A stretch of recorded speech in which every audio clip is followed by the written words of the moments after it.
Stanley, you are still the best in the world. I need your help. The plot thickens. The Catledge family are socialites in the south of France. There's a woman who has them believing she's a spirit medium. You are the greatest debunker of fake spiritualists. She won't fool me. So this was your first time working together. What were your first impressions of each other? Ugh. Just like, ugh. Yeah, her first impression was very similar to her last impression. I thought you were lovely. Yes, I mean, it's pretty straightforward, really. Well, we met at a cast dinner that was kind of a formal affair. That's right, yeah. There was one of those rather contrived things to try to get everybody to break the ice and whatever. The ice didn't fully break during that. Fully break. No, I think it was the informality of, because we went to work in minibus. We were picked up from the hotel, and it was sort of 5:30 in the morning, and I didn't have all my makeup on yet. He did not have his prosthetics secured. I'm getting a mental impression. Are you from the Orient? Far East? Considering you are Wailing Sue, that's pretty damn impressive. And did Woody Allen live up to your expectations of him as a director? He exceeded mine because I thought he wouldn't say anything to us. I had been kind of forewarned by other actors that he would just sort of sit back and not have any opinions. But he was very opinionated and definitely directed. Yeah. So. And what was he like on set?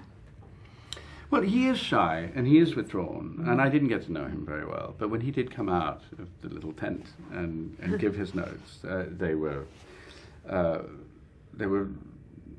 extensive and articulate and generous, and he made it very, very, very clear. I mean, he's as we know, he chooses and uses his language, his words brilliantly.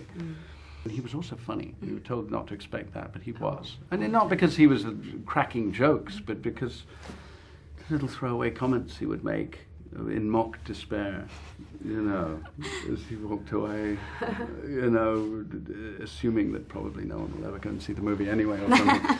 It was a very lively atmosphere anyway. I mean, I think, we were all very happy to be in the sphere that he created. And I loved the 1920s costumes, especially yours, Emma. Did you feel that they helped you get into character?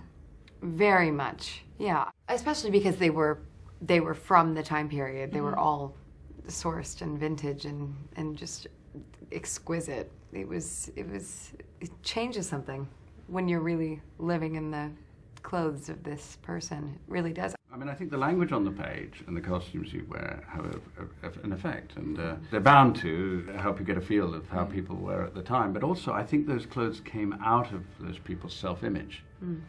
The people in the 20s wore certain kinds of clothes because they were expressing themselves that way. The guys in the monkey suit, or the whatever collars and the cigarette holders.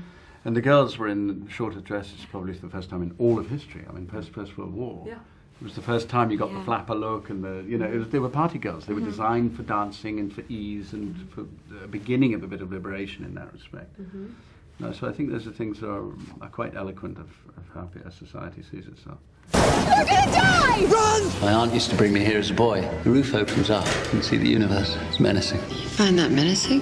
I'd say it was very romantic.